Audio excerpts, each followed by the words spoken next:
अगध one shot series को continue रखते हुए आज हम डिस्कस करेंगे चैप्टर नंबर 8। और इस चैप्टर नंबर 8 से 5 मार्क्स का आपसे कोई भी एक एंटीडोट या अगध पूछा जा सकता है।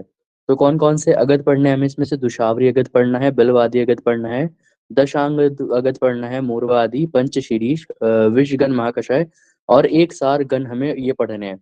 इनमें से 5 मार्क्स का इंपॉर्टेंट क्वेश्चन जरूर जरूर से बनता है, हर बार बनता है, और इस बार भी आपसे क्वेश्चन यहाँ पे पूछा जाएगा और इस चीज को हम ट्रिक से पढ़ेंगे, क्या क्या हमारे ट्रिक्स रहेंगी। तो सबसे पहला है हमारा दूषी विषारी अगर। देखो, ये जो ट्रिक्स हैं वो डिफरेंट सोर्सेज से मैंने कलेक्ट की हुई हैं, तो यहाँ पे अगर कोई भी क्लेम करता है तो वो सही क्लेम करता है कि उसकी ट्रिक हो सकती है। तो दुशावरी अगध में अगर हम बात करते हैं तो दुशावरी अगध के घटक द्रव्य याद करने के लिए हमें क्या करना है? हमें एक ट्रिक याद करनी है, पीजी लेना है तो ध्यान से एला कूट कूट कर चंदन जैसा मीठा बनाओ। मतलब अगर किसी से हमने कहा है कि तुम्हें अगर पीजी यहाँ पे रहना है या पीजी चाहिए, तो तुम्हें क्या करना है? ध्यान से एला को कूट कूट कर चंदन जैसा मीठा बनाना है। ठीक है। तो दुशावरी अगर जो है उसके इंग्रेडिएंट कैसे याद करेंगे? पीजी लेना है तो अगर तुम्हें पीजी चाहिए तो तुम्हें क्या करना है? ध्यान से क्या कूटना है? एला मतलब इलायची कूट कूट कर कैसी बनानी है? चंदन जैसी मीठी बनानी है, ये तुमने कहा। तो पी से हो जाएगा पिपली, जी से हम याद करेंगे गैरिक, एल से लेना से याद करेंगे लोद्र, और तो से याद करेंगे तगर। तो चार घटक द्रव्य हमारे यहाँ से याद हो जाएंगे। पीजी लेना है तो ध्यान से क्या करना है? एला कूट कूट कर, तो ध्यान से हो जाएगा ध्यामक। एला से एला याद करेंगे, कूट कूट से एक कुष्ठ याद रहेगा, एक क्या रहेगा? कुटनन याद रहेगा। ठीक है। चंदन जैसा मीठा बनाओ, तो चंदन, और जैसा से होगा जटामासी, और मीठा क्या होती है हमारी? यष्टि मधु, ग्लाइकोराइजा ग्लैबरा। तो हमें ये सारे घटक द्रव्य इस तरह से याद हो जाएंगे। अनुपान क्या बताया गया है? इसका अनुपान है हमारा छोद्र। ठीक है। और उपयोग कहाँ कहाँ पे है? उपयोग अगर देखते हो कहाँ पे मिलता है? दूषी विष में मिलता है, पक्वाशयगत विष में मिलता है, मोह में मिलता है, किटीब जन्य ठीक है, पिपासा में मिलता है, विचिका विचिचिका में मिलता है, और रोमन में मिलता है। तो यहाँ पे अगर विचर्चिका में देखो, यहाँ पे अगर देखते हो तो इसका मेजर यूज कहाँ पे है? या तो दूषी विष, दूषी विष से याद रख लेना कि दुशावरी अगर नाम आ रहा है ना तो दूषी विष। और दूषी विष के मैंने लक्षण बताए थे कि पक्वाशय में जब जाता है उसके लक्षण अलग मिलते हैं, तो पक्वाशय गत विष से ही याद रख लेना। और मोह वगैरह हर किसी में रहेगा, मोह, वमन और पिपासा। कुछ 4-5 पॉइंट आपको याद होने चाहिए। इस बार जो है दूषी विषारी अगर के बहुत ज्यादा चांसेस है कि इस बार यूनिवर्सिटी में पूछा जाएगा। ठीक है। तो दूषी विषारी अगध में क्या याद करना है? पीजी लेना है तो ध्यान से एला कूट कूट कर चंदन जैसा मीठा बनना पड़ेगा, या मीठा बनाओ। ठीक है। इसके बाद नेक्स्ट है हमारा बिल्व आदि अगध। ये बिल्व आदि गुटिका के नाम से तुम्हें रसशास्त्र में भी मिल जाएगा। ठीक है। तो वो यहाँ पे क्या कहा गया है? इसका जो रेफरेंस है वो है अष्टांग हृदय का उत्तर तंत्र। ठीक है। तो इसमें हमें क्या चाहिए? यहाँ पे हमारे घटक द्रव्य कौन से? बिल्वस्य मूलम, सुसरस्य पुष्पम, ठीक है, फलम करंजस्य नतम, सुराहवम, और निषाद्वय, फलत्रिक और व्योश। मतलब क्या क्या चाहिए होगा? बिल्व से मूल में, यानी कि बिल्व की मूल जो हमारा एग्रेमेलस है, ठीक है, उसकी हमें मूल चाहिए होगी।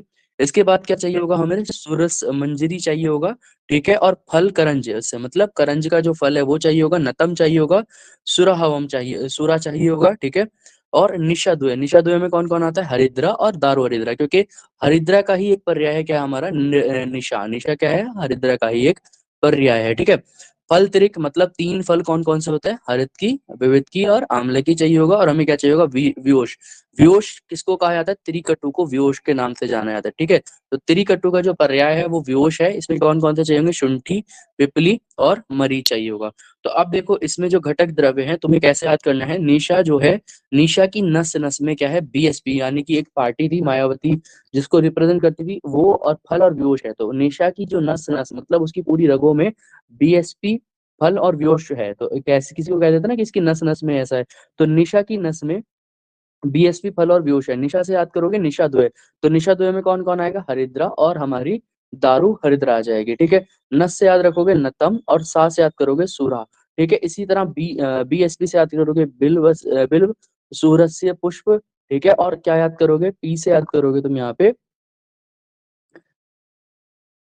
ठीक है, पी से कुछ नहीं है, फल से याद रखोगे फल त्रिक, और व्योश से हमें यहाँ पे याद रखना है हमारा व्योश, यानी कि त्रिकटु। तो त्रिकटु याद रखना है, 3 फल याद रखने हैं, निशा 2 याद रखना है, सुरा याद रखना है, नतम याद रखना है, फल करंज, करंज का फल याद रखना है। पी से ठीक है, फल से याद हो जाएगा, करंज का फल याद करना है, और जो है हमारा सुरस मंजरी हमें यहाँ पे याद करना है। ठीक है। अब इसमें जो है घटक भावना देने के लिए जब तुम इसका निर्माण करोगे, इसकी जब टेबलेट्स वगैरह बनाओगे, तो इसको भावना दी जाती है हमारा किससे? बस्त मूत्र, बस्तस्य मूत्र मतलब जो है अजा है, गोट का जो यूरिन है उससे तुम्हें देना है, ठीक है। तो बकरी के मूत्र से इसको भावना देनी पड़ती है, ठीक है। इसका उपयोग कहाँ पे मिलता है? इसको बहुत सारी अलग अलग चीजों से यूज करते हैं, जैसे अंजन के लिए भी इसको यूज किया जाता है, पान के लिए भी यूज किया जाता है, नशे के लिए भी यूज किया जाता है, मतलब इसको एक्सटर्नली भी यूज किया जाता है और इंटरनली भी इसको यूज किया जाता है, ठीक है। इसमें अब देखो इसका चिकित्सा उपयोग अगर कहाँ कहाँ पे इसको देना है, तो तुम्हें कहाँ पे देना है? स्नेक बाइटिंग मतलब जितने भी जानवर विषय हैं बेसिकली, तो उसमें देना है, या तो तुम्हारा स्नेक हुआ, स्पाइडर हुआ, रैट हुआ, स्कॉर्पियन वगैरह हुआ, ठीक है। विसूचिका अगर है, गैस्ट्रोएंटेराइटिस की प्रॉब्लम है, सॉरी, ठीक है। अजीर्ण में दोगे, विष में दोगे, यानी कि आर्टिफिशियल पॉइजनिंग में दे सकते हो, ज्वर में दे सकते हो, भूत या इन्फेक्शियस डिजीज को हम दे सकते हैं। तो बेसिकली इसका अगर तुम देखोगे ना, तो तुम इसको याद रखना कि जांगम जितने भी प्राणी हैं या बैक्टीरिया से रिलेटेड डिजीज जो भी हो जाएंगे, जैसे हमारा विसूची का हुआ, ठीक है, ज्वर हुआ, या वायरल डिजीज जो भी होंगे, उससे रिलेटेड इसको तुम याद कर सकते हो कि जांगम से रिलेटेड है हमारा, ठीक है, बिलवादी अगद। तो ठीक है, बिलवादी अगद याद यहाँ पे क्लियर हुआ सबके, किस तरह से इसको याद करना है, क्लियर है? क्लियर, ठीक है। अब इसके बाद नेक्स्ट हमारा यहाँ पे दशांग अगद। दशांग मतलब क्या है? देखो यहाँ पे इसमें 10 द्रव्य हमें याद करने हैं, और इनकी जो ट्रिक है, किसी से तुमने क्या कहा कि वहीं पर जाकर जीएसटी भरो, मान लो तुम्हारे पास कोई आया, तो तुमने क्या कहा? वहीं जीएसटी प्रतिदिन वहां पर भरो, वहां पर भरो। मतलब क्या कहा? जो जीएसटी तुम्हें भरनी है वो वहां पर भरनी है, वही जीएसटी जो है वो तुम्हें प्रतिदिन वहां पर भरनी है। तो वही जीएसटी क्या है? प्रतिदिन वहां पर भरो। तो व से हो जाएगा वचा, ही से हो जाएगा हिंगू, जी से हो जाएगा गजपीपली, एस से होगा सैंधव लवण, और टी से होगा हमारा त्रिकट्टू। त्रिकट्टू में कौन कौन आ जाएगा? शुंठी, पिपली और मरीच। तो वही जीएसटी क्या करो? प्रतिदिन वहां पर भरो। प्रतिदिन से हो जाएगा प्रतिविशा, वहां से होगा विडंग, और पर से हो जाएगा पाठा। तो वही जीएसटी प्रतिदिन वहां पर भरो। इस तरह से हमें क्या हो जाएंगे? 10 घटक द्रव्य यहाँ पे दशांग गत के जो है वो बेसिकली हमें, 10 नहीं है सॉरी, ठीक है, 9 द्रव्य हैं, तो हमें याद हो जाएंगे। 8 हैं सॉरी, ठीक है। तो इसका जो प्रयोग विधि है, इसको इंटरनली यूज किया जाता है। चिकित्सा अगर देखोगे, सर्प, कीट, विष में, शोथ में, ज्वर में, अरोचक में, तो जैसा अभी हमने पढ़ा था ना बिलवादी, तो इसका भी बेसिकली यूज कहाँ पे मिल रहा है? जांगम विष में ही इसका यूज देखने को मिलता है। अनुपान किसके साथ लेना है? मधु के साथ तुम इसको ले सकते हो, ठीक है। अब नेक्स्ट इसी में हमारा जो हमने अभी कितने पढ़े हैं, अगर आप यहाँ पे देखो, तो हमें कौन कौन सा पढ़ा? दूषी विषारी पढ़ा, बिलवादी पढ़ा, दशांगगत पढ़ा। अब हम बात करेंगे किसके आगे? फोर्थ हमारा मूरवादी अगध। अब देखो इसमें इंपॉर्टेंट इस बार कौन सा बन सकता है? अगर तुम महायोगी गुरु गोरखनाथ यूनिवर्सिटी से हो, और महायोगी गुरु गोरखनाथ यूनिवर्सिटी में अगर मैं एक्सपेक्ट करता हूँ वो चीज कौन सी हो सकती है, इस बार तुमसे मूरवा आदि अगध के बारे में पूछा जा सकता है, ठीक है। तो मूरवा आदि अगध तुम्हारे लिए मोस्ट इंपॉर्टेंट हो सकता है, या फिर दश आंग अगध तुम्हारे लिए इंपॉर्टेंट हो सकता है। बाकी जो है वो रिसेंटली पूछे गए हैं कहीं ना कहीं, तो वो इतने ज्यादा इंपॉर्टेंट तुम्हारे लिए नहीं है। और मूर्वादि अगध जो है वो काफी ज्यादा इंपॉर्टेंट है इस बार, तो इसको अच्छे से पढ़ के जाना। 5 नंबर का जरूर जरूर से यहाँ से क्वेश्चन आता है, तो इसके अगर करके जाते हो तो तुम्हारे लिए बहुत ज्यादा मतलब 5 मार्क्स का लॉस हो जाएगा, ठीक है। तो अब देखो यहाँ पे मूर्वादि अगध को क्या करना है? पिपली ने वहां सीएम को गुड़ूची और त्रिमध पिलाया, ठीक है। तो पिपली ने क्या किया? सीएम को क्या किया? गुड़ूची और त्रिमध पिलाया यहाँ पे, ठीक है। तो पिपली से हो जाएगा पिपली, ने से याद रखना है नतम, नतम मतलब ये तगर, ठीक है। और वहां से याद करो बच्चा, सी से याद करो चव्य, एम से याद रखोगे मोरवा, और गुरुची से याद रखोगे गुरुची। तो पिपली ने वहां क्या किया? सीएम को गुरुची और त्रिमद, त्रिमद में कौन कौन आता है हमारा? मुस्ता, विडंग और चित्रक। ये तुमने द्रव्य गुण में मिश्र गण में भी पढ़ा होगा कि त्रिमद और त्रिजात या टू में कौन कौन से घटक द्रव्य या कौन कौन से औषध द्रव्य आते हैं, ये तुम्हें पहले से पता होना चाहिए। मिश्रक गण तुम्हारे लिए मोस्ट इंपॉर्टेंट है द्रव्य गुण का। तो पिपली ने क्या कहा? पिपली ने वहां पर क्या किया? सीएम को गुरुची और त्रिमध पिलाया। तो पिपली से हो जाएगा पिपली, ना से याद करोगे नतम, वहां से याद करोगे बच्चा, सी से याद करोगे चव्य, एम से याद रखोगे मोरवा, और गुरुची और क्या पिलाया? त्रिमध पिलाया। त्रिमध से याद क्या करोगे? मुस्ता, विडंग और चित्रक याद करोगे। अन्नपान अगर देखोगे, तक्र रहेगा, उष्ण जल दे सकते हो, कांजी दे सकते हो, और अम्ल रस के साथ इसको सेवन करा सकते हो। तो आप इसको देखोगे तो गर्विश से उत्पन्न जो है अग्निमांद जो है उपद्रव के रूप में मिलता था गर्विश में, तो उसकी अवस्था में तुम इसको दोगे। अभी तक हमने जितने पढ़े थे वो कहाँ पे थे, मेनली अगर तुम देखो जांगम विश्व में बेसिकली बात की जा रही थी, वो जांगम विश्व में दी जा रहे थे। यहाँ पे क्या है कि सिंपल क्लेरिफाई कर दे कि गर्विश से जो उत्पन्न अग्निमांद है उसमें तुम दे सकते हो, ठीक है। इसके बाद है पंचशीरीष। नाम से ये शीरीष के 5 चीजें, शीरीष की मूल, ठीक है, शीरीष का पत्र, शीरीष का त्वक, शीरीष का पुष्प और शीरीष का फल।